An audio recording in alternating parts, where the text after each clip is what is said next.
Hey guys, Aaron here. This time a little something smaller than what I usually use. This one's the 270 millimeter chromax santoku by Takamura. I've kind of been into the more higher heat treat knives of late, as I find they hold their edge up a lot better in professional kitchens and such. So I saw this on Chef Knives to Go, and for I think it was like $86. If you really didn't like it, you're not a ton of money, but I mean, I really like it. And a few people have asked me to, if I could do some smaller knife reviews. I've never had much of a use for smaller knives, paring knives, petty knives, santokus, nikiris, and that kind of thing. I've just never had a ton of use for them, but we'll get back to that later. A simple 2 riveted handle, nothing fancy. I think it's black pack of wood. I could be wrong, but not really eased or rounded anything, so it's just, it's $86 knife. What do you expect? But it's thin. It's very thin. I think this clocks in at 4 ounces, so real light. And also the heat treat on these are 64 to 65, I believe. So really high hard heat treatment, which means you do have to watch a little bit. If you take a little too low, it might get a little chippy. Before I had at work, I had not only myself for 2 days use it, I also had a coworker use it for a day, just to just to get a little more perspective and such. And I agree with him when he says that the profile is more indicative to somebody who uses my type of cutting technique, or who really kind of wants to learn it more, because it's pretty flat. I mean, there you go. Not much. I would almost venture to say it's almost like a very small double beveled Kiritsky. Almost, not quite, but close to it. If I had to put it towards something, because it's not shaped like a usual santoku, at least ones I've seen. It is a semi-stainless, so as you can tell, maybe the cladding line right there, it's a little more, a little darker from reactivity to something, which is, there's basically no reactivity to food and discoloration and such. The edge, like I say, it has been 3 days. I just real quick on a 1K, 2K, 5K Shapton Pro Stones, 10 times on the horse leather strop, and that's it. It's pretty sharp. So you'll actually, so this is like a fully fresh edge you're going to see here in action. Other than that, I mean, not too much here to go through, but should be able to see pretty good that the just how thin it is, and hopefully how well it can hold an edge. So, without further ado,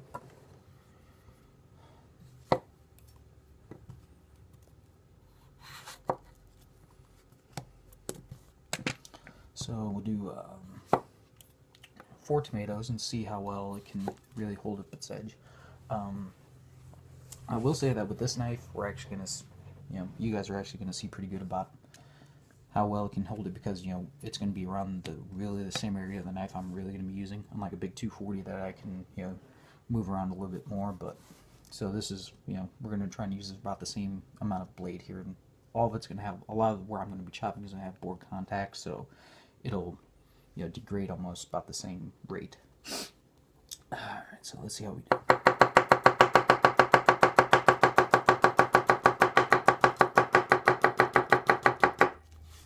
And that's not with a lot of pressure either. I mean, this is, I have a very loose grip on this knife. I mean, very loose grip.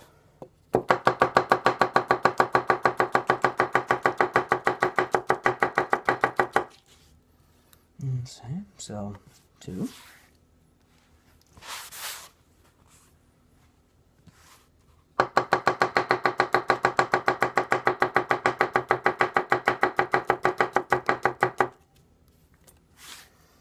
I'm making these pretty thin, so I'm really trying to really beat this knife up.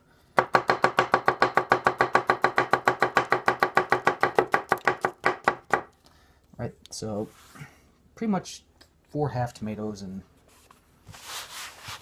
it lost that, just right at that little spot right about, right about there.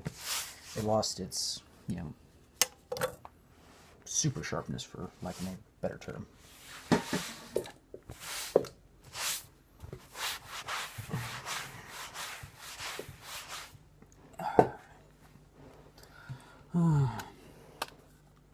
Nice big apple. I think this is a pink crisp apple. I mean, this thing's heavy and dense. So, and as I've said before in my other videos, apple skin's very similar to tomato, and that's real slick.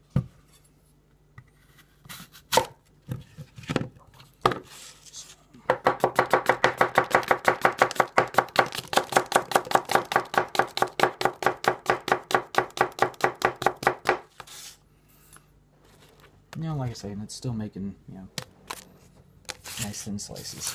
So, go to the other half here.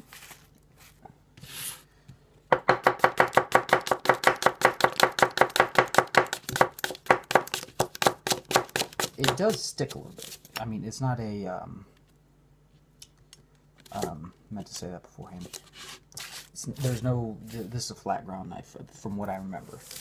I do have a potato that we'll test out here in a little bit, but it is a flat ground knife. As far as I can remember, they might have a little bit of non-stick on it, but for the most part, I think it is a flat ground, because you really can't convex anything when it's super flat, at least.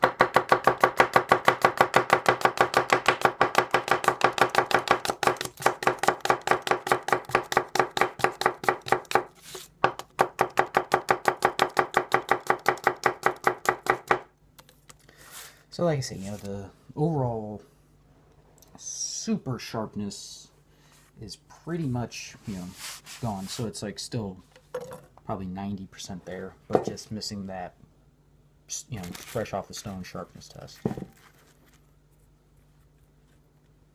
Yeah, I mean, seriously, that's, okay.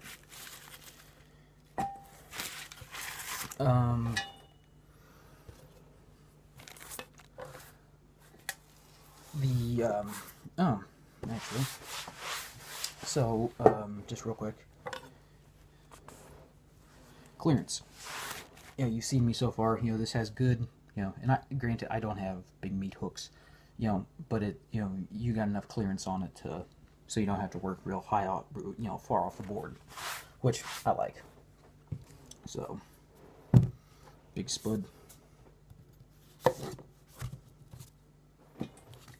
Just see if it's, standard state, stickage potato test. Interesting. A little bit there. I kind of take back my previous statement.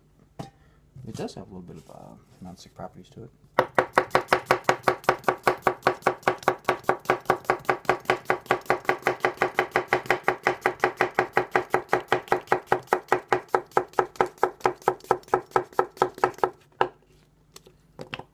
So, it has a little bit once you really get a lot of that starch on there, but that's to be ever expected. But, that was with the tip area too, so, its tip works good too.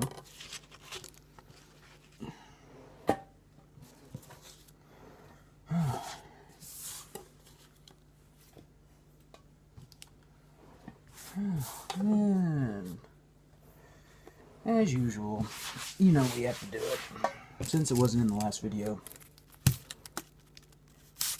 And since this knife is so thin, this thing is just awesome for onions. I mean, if you want an onion destroying knife, look no further than something very thin.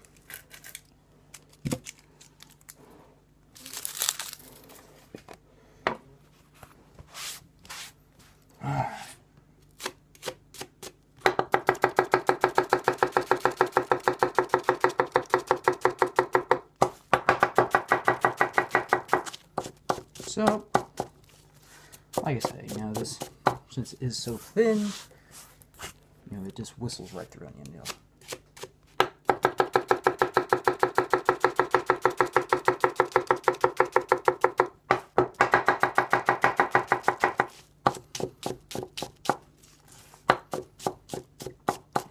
So, there you have it, guys. Like I said, in the words of Matthew Quigley, said I never had much use for one. Never said didn't know how to use it. So, there you go, guys. Fun little knife for a really good price.